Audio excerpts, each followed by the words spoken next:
Hi, everyone. In our last class Zoom session, I mentioned that I considered Franklin Roosevelt to be the most important president of the 20th century. And there are several reasons for that. First is just the longevity of Roosevelt's presidency. First elected in 1932, reelected in 1936, runs for an unprecedented third term in office in 1940 and is reelected again, and then his fourth and final time running for the presidency, 1944, where he is again elected. He doesn't survive that fourth term because Roosevelt dies in office in the spring of 1945, but had he lived, Roosevelt would have been president through 1947. Also, Roosevelt presided over the two great crises in 20th century American history, the Great Depression and American entry into World War II. And I mentioned how Roosevelt's use of radio really revolutionized how presidents communicated with the American public. Herbert Hoover didn't really understand how to use radio. This is how Roosevelt entered people's homes, came into their living rooms. It seems kind of quaint now, but the president wasn't seen by most Americans in the way we think of seeing, Donald Trump on social media and on television. In the 1930s, you would see pictures of the president in newspapers. You would see film footage of him if you went to the movie theater and watched newsreels.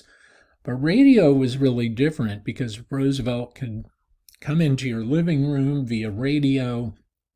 He delivered these talks that he called fireside chats from the White House, which truly were very informal speeches to the American public, where Roosevelt would talk to the American public about a particular issue.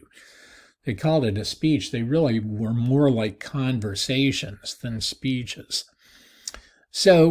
And Roosevelt's New Deal programs fundamentally changed how Americans viewed the role, the office of presidency, presidential power. Roosevelt vastly expanded the power of the office of the presidency. And the New Deal programs really changed how Americans viewed the role of federal government in their lives, with most people accepting the idea that the federal government did have some responsibility for the welfare of the American people. This is something we still argue about, although most Americans accept that as a given. We still argue about to what degree the federal government should carry out this role. So what I want to do is do a quick overview of the New Deal, similar to what I did in class, to help you understand the array of programs that the New Deal implemented. So I'm going to talk about that a little more in the next slide. So I mentioned in class that Eric Foner uses in his book this kind of old-timey way of dividing the New Deal into first and second New Deal and just goes in chronological order. To me, a better way to help students understand the scope and purpose of the New Deal is to divide it into three major categories of recovery, relief, and reform. And this is what each of the PowerPoints is going to talk about, with this first one focusing on relief, on recovery. So when I say recovery, what I'm talking about is that Roosevelt's New Deal programs attempted to revive three major segments of the economy: banking and agriculture and industry, and worked to do this, helping all three those segments of the economy simultaneously. So it's extremely ambitious. Banking was regarded as the main priority by the Roosevelt administration. The American banking system was on the verge of complete collapse as thousands of banks had closed across the country, and millions of Americans had lost the money they had in those banks because it wasn't protected. Some historians think that this first piece of legislation that the New Deal initiated, the Emergency Banking Act, was maybe the single most important action taken under the New Deal. Foner talks about this too. It closed banks across the country for several days. Federal regulators came in and inspected bank records. Banks that were sound were allowed to reopen. The Federal Reserve provided funds to help banks survive. And this single piece of legislation virtually halted the wave of bank closings that had been going on for several years, stabilized the banking industry. And Congress initiated an important piece of legislation that Roosevelt signed. Foner talks about this too, the Glass-Steagall Act, named after the two members who sponsored it.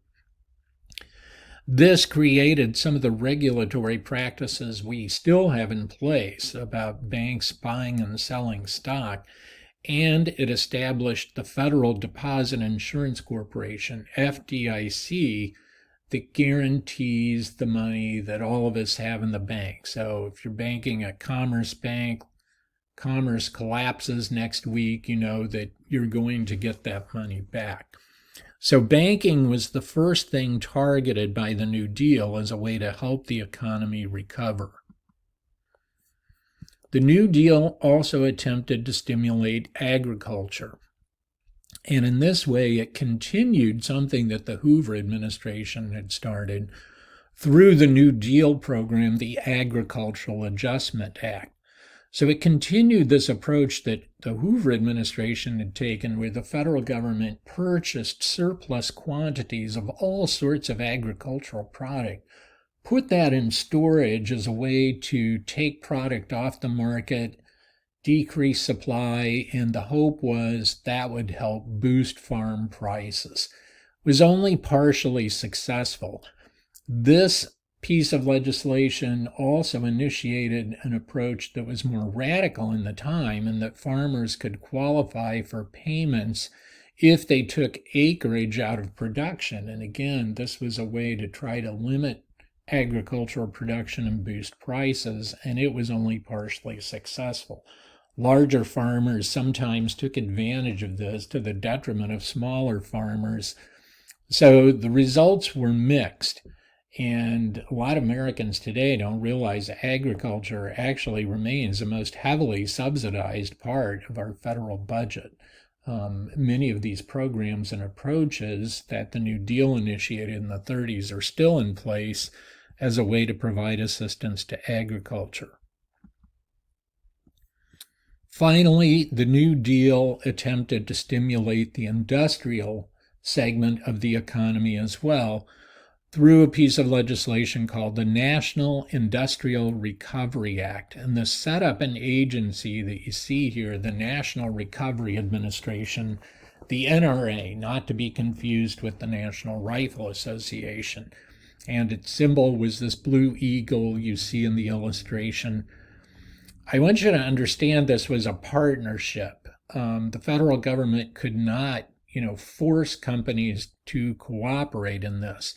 But the idea was that you would take major segments of the industrial part of the economy, so say the automobile industry and the steel industry, for example, and you would get the heads of those companies to sit down and reach agreement in cooperation with representatives from the federal government, where they would set standards for production, how much they were going to produce, how many cars, what the prices would be, what they would pay their workers. So you would set wages as well. Critics didn't like this because it seemed like a planned economy. And so some of Roosevelt's opponents termed this socialist or even communist, and it was struck down as unconstitutional by the Supreme Court in 1935. Couple things that have survived, though, that came out of the National Industrial Recovery Act that I note here were the idea of a minimum wage for workers and a maximum hour work week. Kind of loosely, the idea of the 40-hour work week comes out of this as well as the idea of the minimum wage. So the record of the New Deal in terms of recovery was mixed. Most successful, clearly, the Emergency Banking Act and measures to help stabilize the banking industry. Results for agriculture and industry were mixed, and both of these were problems that were very complex, probably not solvable by the federal government alone. And in fact, what's going to revive both agriculture and the industrial sector of the American economy is going to be American entry into World War II.